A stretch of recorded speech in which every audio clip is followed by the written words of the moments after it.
What happened when Paul's ship encounters a terrible storm? We're going to answer that question coming up next.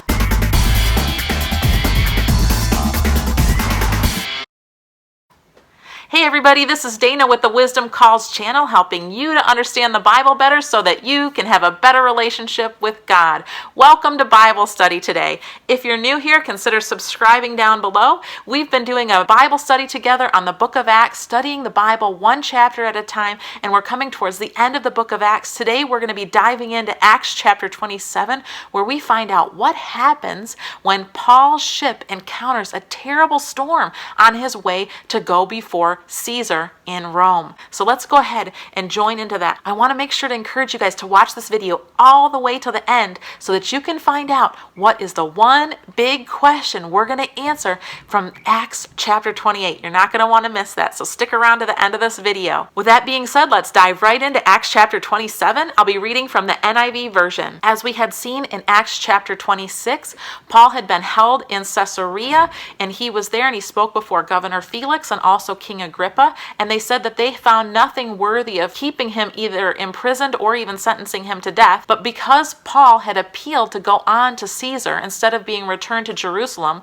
where he knew that the Jews were planning to ambush and kill him there, because he had appealed to go on to Caesar, it was according to Roman law, because he was a Roman citizen, he had the right to go before Caesar to have his case heard. So Chapter 27 picks up with Paul heading to Rome. Verse 1. When it was decided that we would set sail for Italy, Paul and some other prisoners were handed over to a centurion named Julius, who belonged to the imperial regiment. We boarded a ship from Adramyttium, about to set sail for the ports along the coast of the province of Asia. And we put out to sea. Aristarchus, a Macedonian from Thessalonica, was also with us. The next day we landed at Sidon, and Julius, in kindness to Paul, allowed him to go to his friends so that they might provide for his needs. From there we put out to sea again and passed to the lee of Cyprus because the winds were against it. Now the leeward side of an island is the side that's not facing the wind, so it's the downwind side of the island is the lee. When we had sailed across the open sea of the coast of Cilicia and Pamphylia, we landed at Myra and Lycia. There the centurion found an Alexandrian ship sailing for Italy and put us on board. We made slow headway for many days and had difficulty arriving off Cnidus. When the wind did not allow us to hold our course, we sailed to the lee of Crete, opposite Salmone. We moved along the coast with difficulty and came to a place called Fair Havens near the town of Lasea. And I think it's so amazing here, the detail that is provided. You guys, if somebody's making this story up, they're not going to be putting all these details in here, where people that were living during that time could have checked ship records and known where were the different ships along the way. And so I think it's very, very cool that all these details are provided here about their route. Much time had been lost and sailing had already become dangerous because now it was after the Day of Atonement. So the Day of Atonement is a festival. It is the one main festival that is in the fall for the Jewish believers. The Day of Atonement, maybe we can talk about that in another video. It's a really amazing festival that also has end time significance. So hopefully we can talk about that in another video. But what he's saying is because of the time of year, the winds have changed and it doesn't make it easy for us going the direction we're trying to go. And also the sea conditions are quite dangerous. So Paul warned them, "Men, I can see that our voyage is going to be disastrous and bring great loss to ship and cargo and to our lives also." So you see here, Paul has a specific, maybe a word of knowledge, you could call it a specific word from God. He knows that this is not going to end well. So he's been given special knowledge, special insight from God that this is not going to end well. But the centurion, instead of listening to what Paul said, followed the advice of the pilot and the owner of the ship. So I'm sure he's figuring, hey, the owner of the ship doesn't want his ship to be lost at sea, so he's not going to take undue risks. Yet the ship owner was probably looking to make an extra buck and thought, we can probably scooch in there. But he wasn't listening to what the Holy Spirit was speaking to Paul. Since the harbor was unsuitable to winter in, the majority decided that we should sail on, hoping to reach Phoenix and winter there. This was a harbor in Crete, facing both southwest and northwest. When a gentle south wind began to blow, they saw their opportunity, so they weighed anchor and sailed along the shore of Crete. Before very long, a wind of hurricane force called a nor'easter swept down from the island, and the ship was caught by the storm and could not head into the wind. So we gave way to it and were driven along. As we passed to the lee of a small island called Cauda, we were hardly able to make the lifeboat secure, so the men hoisted it aboard. Then they passed ropes under the ship itself to hold it together. Because they were afraid that we would run aground on the sandbars of Syrtis, they lowered the sea anchors and let the ship be driven along. We took such a violent battering of the storm that the next day they began to throw cargo overboard. On the third day, they threw the ship's tackle overboard with their own hands. When neither the sun nor the stars appeared for many days, and the storm continued raging, we finally gave up all hope of being saved. After they had gone a long time without food, Paul stood up before them. Men, you should have taken my advice not to sail from Crete. This is kind of like a big I told you so moment. Men, you should have taken my advice not to sail from Crete. Then you would have spared yourselves this damage and loss. But now I urge you to keep up your courage, because not one of you will be lost, only the ship will be destroyed. Last night an angel of God, to whom I belong and whom I serve, stood beside me and said, "Do not be afraid, Paul. You must stand trial before Caesar, and God has graciously given you the lives of all who sail with you." So we see here that God is graciously not only protecting Paul because of the mission and the plan he has for him, but he's protecting all of those on board as well, just because of Paul being a blessing to them on board. So keep up your courage, men, for I have faith in God that it will happen just as he told me. Nevertheless, we must run aground on some island. On the 14th night, we were still being driven across the Adriatic Sea when about midnight the sailors sensed they were approaching land. They took soundings and found that the water was 120 feet deep. A short time later, they took soundings again and found it was 90 feet deep. Fearing that we would be dashed against the rocks, they dropped 4 anchors from the stern and prayed for daylight.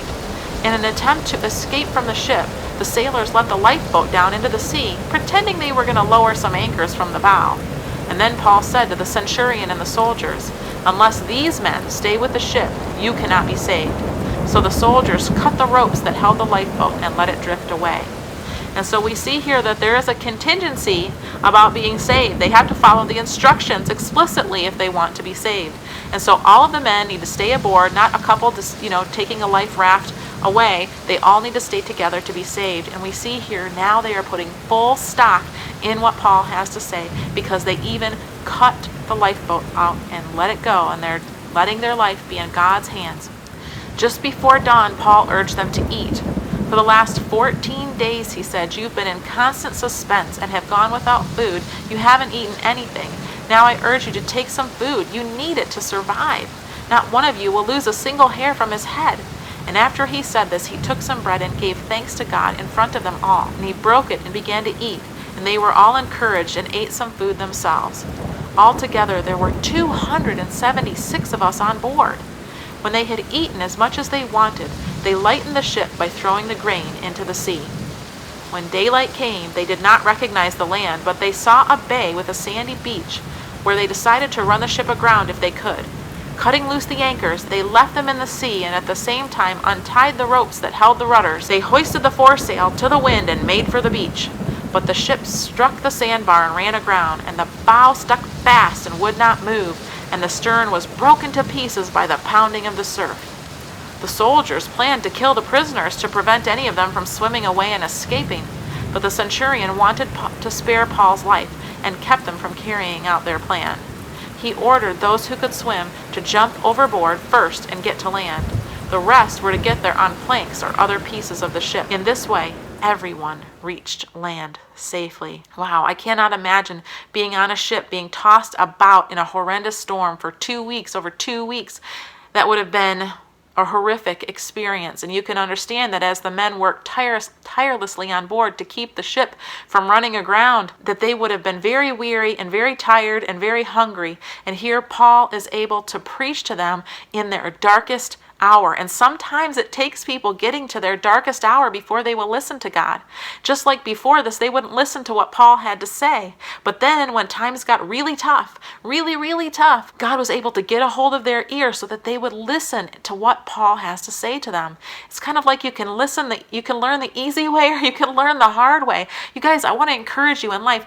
Learn the easy way. Submit your life to God quickly and right away. Listen to what he says and be obedient. Trust him right away so that you don't have to learn the hard way.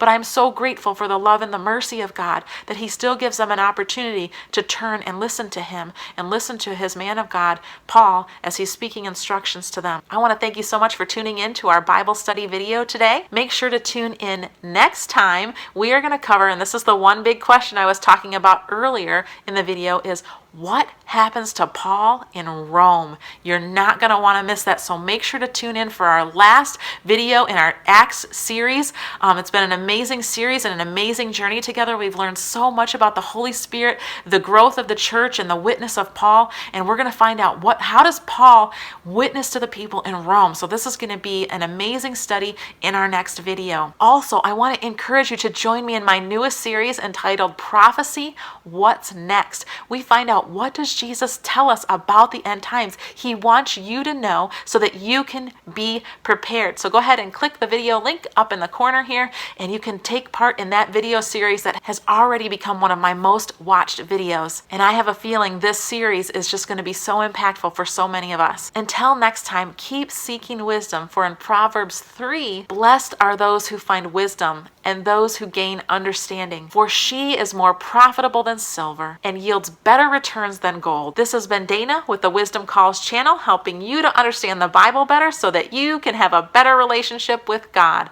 Have a blessed day.